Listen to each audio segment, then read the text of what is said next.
I'm headed out to the city of Chester to check out my buddy's pot shop.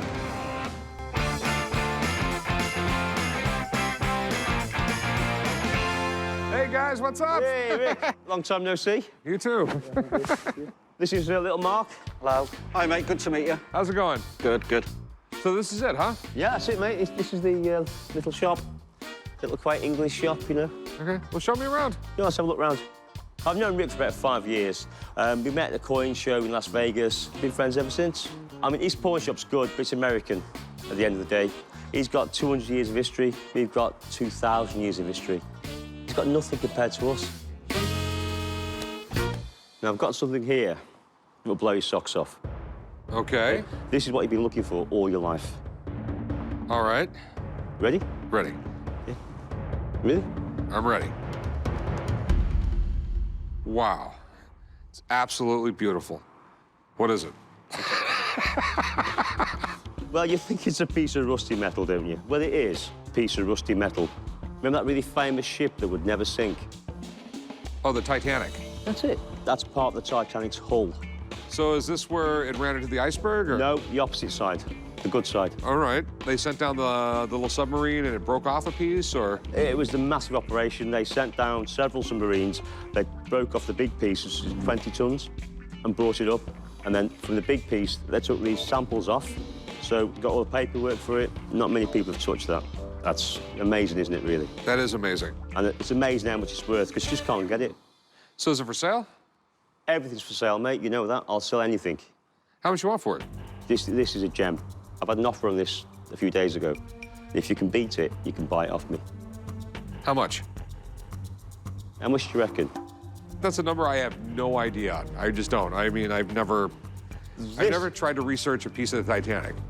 That is going to cost you 1.2 million pounds. Yeah. If you can make anything over 1.2 million, that's my offer I had 2 days ago, 1.2 million pound. If you can beat that, it's yours, mate. Okay, so what else do you have? What point? Come on, that's a good piece. Imagine breaking it up into several pieces and putting it into frames and sell. You'll make a fortune out of that. Out of my price range. What do you got in, like, rock and roll stuff? All I know is I'm not dropping 1.2 million pounds on a chunk of metal. Unless it's a really big chunk of gold. I know you're a massive Elton John fan. I'm an Elton John fan, yeah. Elton John boots. These are original Elton John boots, as worn by him. They would suit you, sir. Those are actually pretty cool. Listen, hang on, let's just stop there. Do you think all the cool stuff's in Vegas? We've got the Beatles, we've got Queen. We made the Beatles big. Yeah, but we've got The Who, we've got Rolling Stones. We're cool, man. We got Elvis. Uh-huh. And Johnny Cash. Uh-huh. Elton John's so famous. He really is one of the starts of glam rock. Was one of the guys who started the 70s off with a kick. They're cool boots, they're fantastic, and I think they will look good on Rick. All the providences with them, everything. When did he wear them? I believe early 70s. You know, Goodbye Yellow Brick Road, Rocket Man. Crocodile Rock? Yeah. He wore them in that phase of his life with the big glasses, you know, and the big collars, the big flary trousers. Elton John is right up there with David Bowie, The Who, The Kings. I mean, he was a massive major player in the 70s. He was one of the few people that could actually sell out a stadium. They would actually look good in Vegas. That's a Vegas thing, isn't it? Yeah. How much you want for them? £1,700. 1,700 pounds. But I'll give you a discount because you're friends, so we'll do it for 1,600. I'll give you 1,000 pounds for them.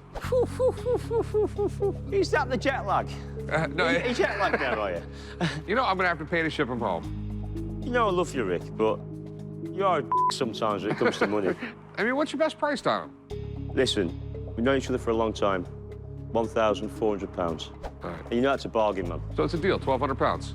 Whoa! £1,400. Meet me in the middle? 1,350. 1,300 pounds? 1,350. 1,300 pounds. 1,325, and that's the last thing. You can do it. 1325? Yeah. 1325. Come on. All right. Big Mark is the typical pawnbroker. Of course, he's going to start high, but I'm not going to pay that because if I get him, I'm going to get him for a deal because I'm a pawnbroker, a better one. Just crossed into Utah, and I pulled into a little town named Hurricane to look for some food. What do we have here? And I noticed a little antique shop with a weird trailer out front, so I'm gonna go inside and see what they got. Hello. Hey, how's it going? Good, how are you? All right, just looking around. Sure.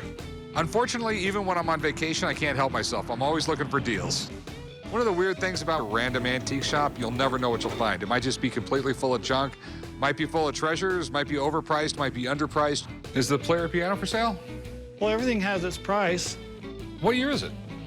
It's 110 years old. And it works and everything like Yeah, here, try it. It's a hit of the store. that? Okay.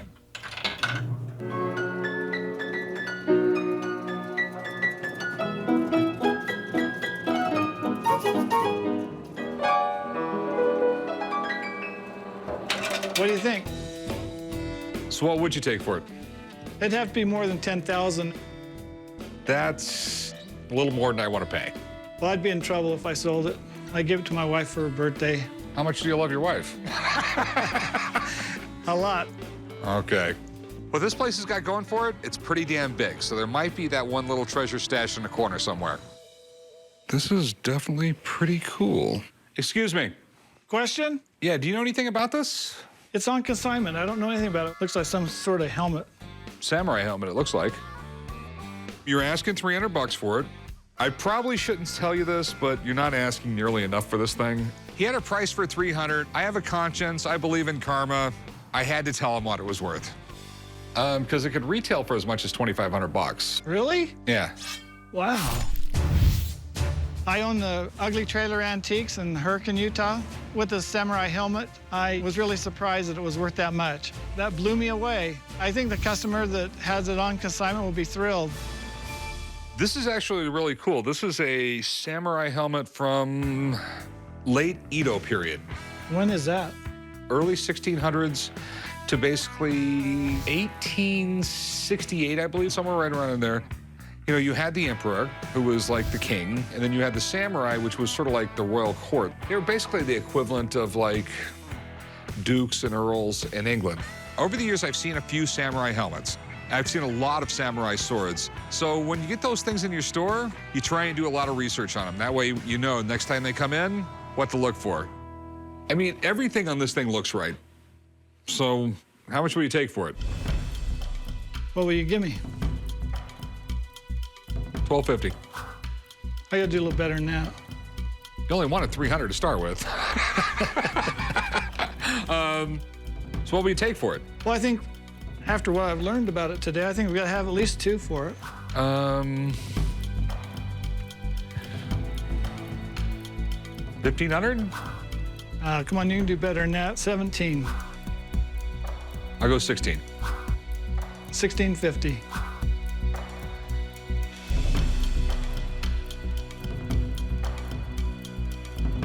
All right, $1,650. All right. Let's go write it up. Usually I say that. Just goes to show when you go into an antique store in a small town, every once in a while you can find something. I think I can sell it quick. Spencer and I are at a private showroom in Huntington Beach, California. This place is massive and has a lot of really cool stuff. I'm hoping I'm going to find something awesome to bring back to the shop. That's cool. That's a really great flight jacket. The history on it's gonna blow you away. The luggage is really cool, too.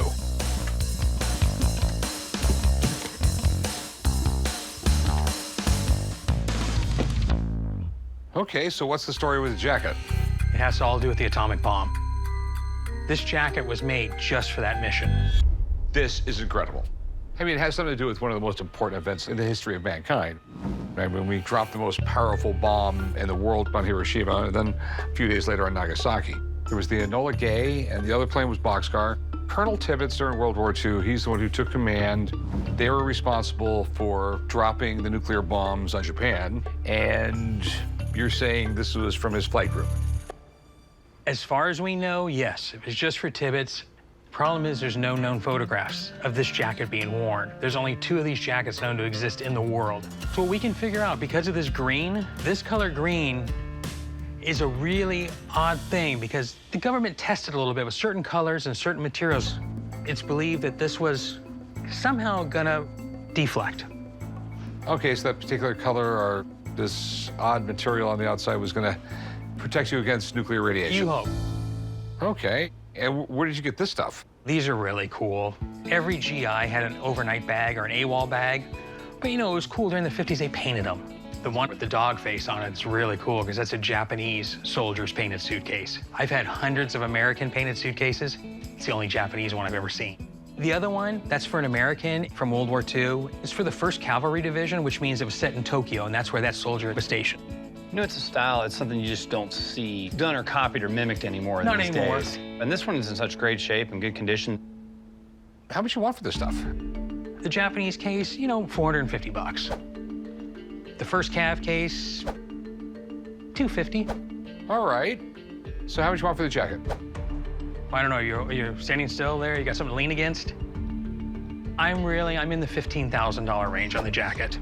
I don't know, Rick. I think he's jacking him up high here. That's a big shot in the dark price on that jacket right there. Let me look around, find some more stuff. We'll get a pile together. Maybe we can make a deal. I don't think you'll have a problem finding much in here. I mean, you got some really cool stuff here. It's incredible what he's got. Like that helmet right there? Oh, good choice, yeah. Is that like an SR-71 or something like It's that? a U-2 spy plane pilot's helmet. It's called a K-1. Is that like a battle flag? Yes, it's a battle flag for the USS Spearfish submarine. Okay. Can we see him? Sure.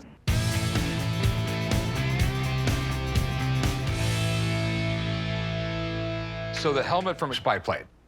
Exactly. This is a U.S. Air Force K-1 high-altitude flight helmet. It's one of the first military high-altitude helmets, and it's just considered an iconic piece. Well, I mean, the history was just amazing because when they came out with the plane, you know, they went and recruited young pilots and everything like that, and it was super top secret, and they started teaching them how to fly it without being in the plane because they couldn't tell them about the plane, and next thing you know, the public finds out that we have a spy plane that can fly at 80,000 feet. Do you have any history with it? Do you know which pilot wore this, or? This one, I actually removed this from the original cardboard box. It's never been touched until we touched it. So how much you want for this? You know, it's hard to put a price on that one because it's in condition, but with the original box, I would like to get $5,000 out of it. Got a bottle of glass cleaner to throw in there to clean that glass off and that price? All right, now, the flag. Every submarine had a battle flag, and it's called a kill flag. And what it did was it kept records of how many ships that submarine sunk. There was only 5 issued. This is one of the original 5 made. This explains your service in World War II. The hash marks, basically how many cruises you went. The Japanese flags, those are for merchant ships or civilian ships. And these are warships. So how much do you want for the flag? We're at that fantastic $5,000 number. You notice the holes in the bottom. I did. I mean, I know they're super collectible. As far as like World War II stuff goes in the Navy, this is pretty cool, man. Exactly. Okay, so before we make a deal on any of this, I have a question about the nuke jacket I'd like to call my guy about, if you don't mind. Go for it. Alex, how's it going? Hey, Rick, how are you? I'm down here in beautiful Southern California. I mean, this is some really, really cool stuff. And I came across this right here. Whoa. So we have a bomber jacket that was most likely used on the Enola Gay or Boxcar. That's the atomic bomb patch. That's Tibbets, the guy who dropped the bomb. That's his group. Yeah, I mean, it has to be incredibly rare. Yeah, well, so there's no really way to tell, unless it were named, to know if it was actually on the plane that dropped the atomic bomb. But that was just issued to those guys in the 509th What's it worth? at an auction, 20,000. All right, I'll tell you what, I'll let you know. All right, good luck. All right, have a go, man. Bye-bye. Bye-bye. Spencer and I are really good friends. It's still going to be one of those things. They're going to want it as reasonable as they can get it. Of course, I'm going to want as much as we're going to want for it. It's going to get heated, but still, it's all in the jest of fun. All right, so let's start at the cheap stuff. The Mount Fuji bag. I'll give you 150 bucks. I would say no to that. I'd split it in the middle. I'd do 2. Okay, so we'll sell at 175. I'll do 175. Sweet. Now this one will be different. Okay. That one, let's start the game at 350. 4 is the bottom on that one. So 375. 4 1/4.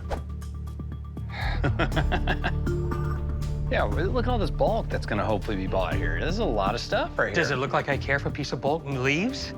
Okay, so we're supposed to land back at 400. There we go. I'd take a rip on it, man, at 4. You're not gonna find another one like it. All right, I'll take 400 on that. Done. Okay, so the jacket.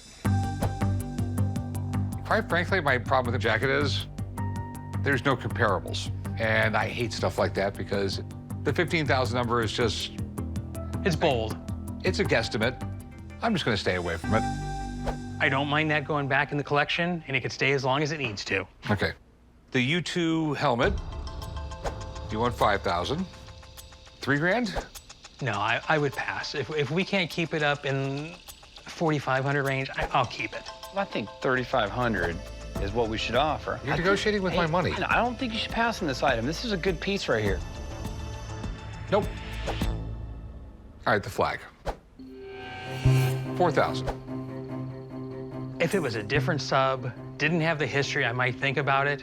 I'd meet you in the middle at 4,500, and that's, you could say 44.99. I'm gonna say no. 45, yes. All right. The I flag think I'll you take. won't regret it. 4,500 on the flag. All right, so add it all together, that's a 5,075. Sounds great. You do have an amazing place here. Thank you very much. He was actually right for a change. And you know what? Anytime you want to come back, come on back. Okay. Things have been going really well here in Seattle, so I snuck away from the event to check out some local treasures.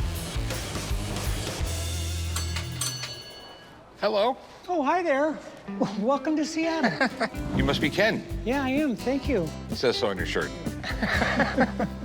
I've already fell in love with the bell over there. So The trolley bell? 35 or 4? 45. You know what? I'll buy that for 45. And I need that right there. I think I need What's that? The water bag. Oh, yeah. Let me get it. These were used, like the desert Southwest, all during the 1920s, 30s, 40s, 50s. The bag is porous. When you fill it up, water just starts to leak out slowly. And when you're driving down the freeway, it flies over your radiator and keeps it cooled down. How much you want for that? The bag is 65. All right, you got to negotiate a little bit with me. How about 55? We got a deal. All right, let's do Okay. 55. So we got the bell and the bag. Let me see what else you got. How much you want for the old brass portholes? Ooh, there's two different sizes there, but so they're 250 and 350. 250 is the best price on this? 2 1/4? All right, as long as you're gonna buy some more. No problem. How much is the Underwood and the Remington? They're both 150. 150 a piece? Yes, each. You know, that's more than a fair price. They're just mechanical wonders. I mean, there's got to be 500 moving parts in these things. So 150 for the Underwood, 150 for the Remington? Done. Okay, I got everything together here for you, Rick. The items that you picked out. So 150, 150, 45, 55, 225. That should come out to 625. 6 1/4, right. Okay. Can you ship them to Vegas? Yeah, no problem at all. You take cash? Yes. With ID. Let's go write it up. I'm down in Florida helping out my friend Lisa, and her pawn shop basically needs a pick-me-up. So I made a few calls, and I think I have found the perfect item to help get more people into her shop. How's it going? Hey, how you doing? Hi, nice to meet you. So this is the Chad machine. This is the Votomatic punch card machine from the 2000 presidential election. You know where the word politics comes from? No, tell me. It's from the Greek poly, meaning many, and tix, meaning blood-sucking. I bought this voting machine 14 years ago, and then with this year's presidential election, I decided to bring it out. And I wanted to put it in the hands of somebody that can really appreciate it. I'm looking to get $2,000 for this voting machine.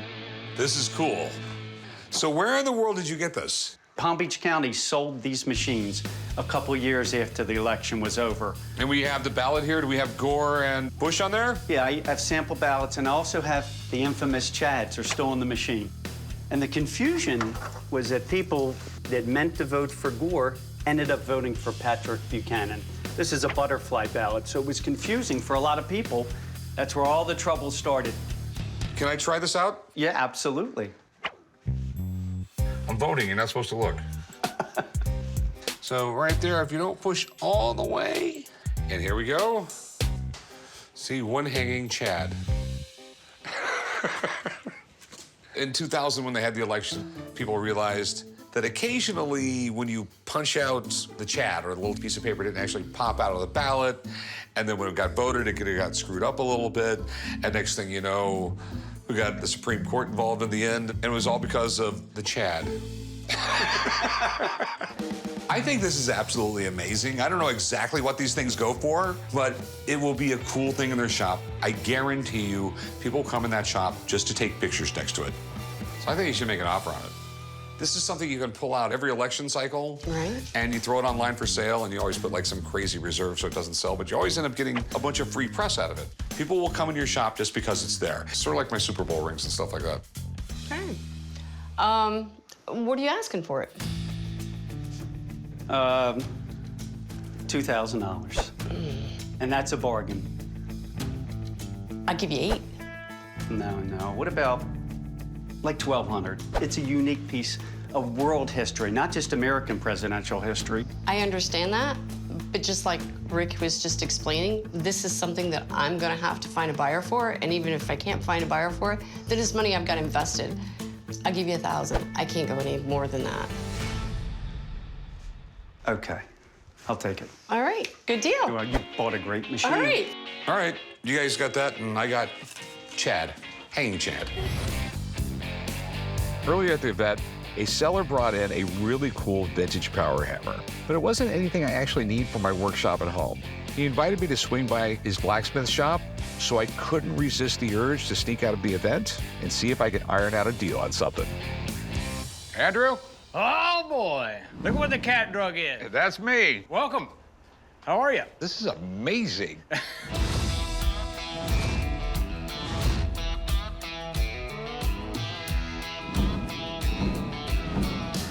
You're into anvils. I'd say so. I mean, how long have you been collecting anvils? Well, since I was 17, and it has been a slippery slope ever since then. It is fun. I have IDD. It's an iron deficiency disorder.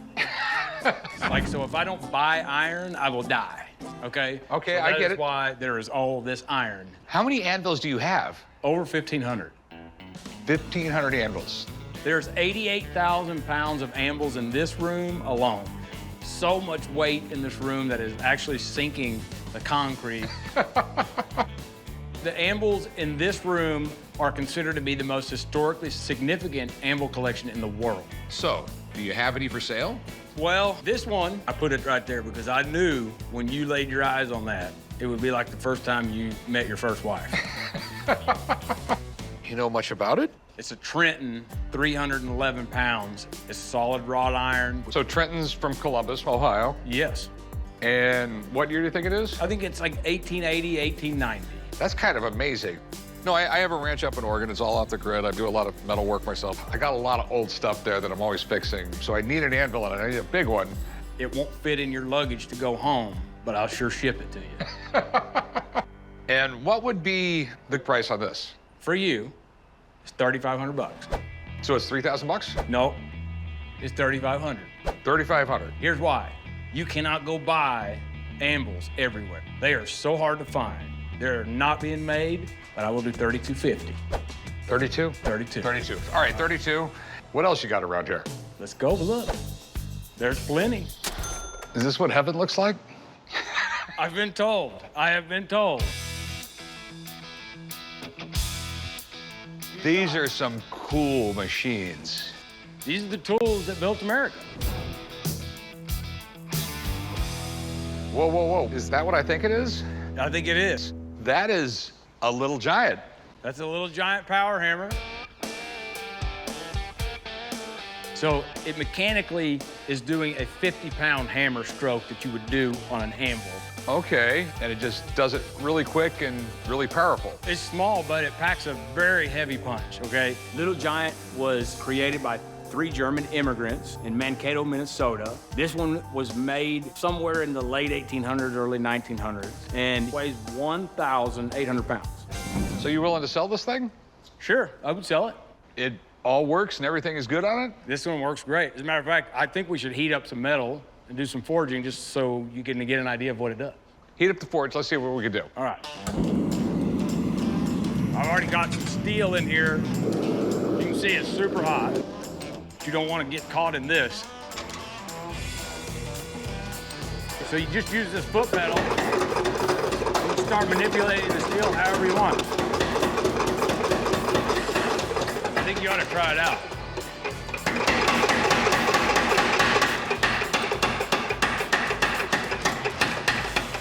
Listen, if this machine doesn't relieve all the stresses you have in your life, then you don't deserve to be living. Sort of something I need in life. Yes, it is. Yeah, it's like a therapist. It is. All right. How much? They're $10,500. Ooh.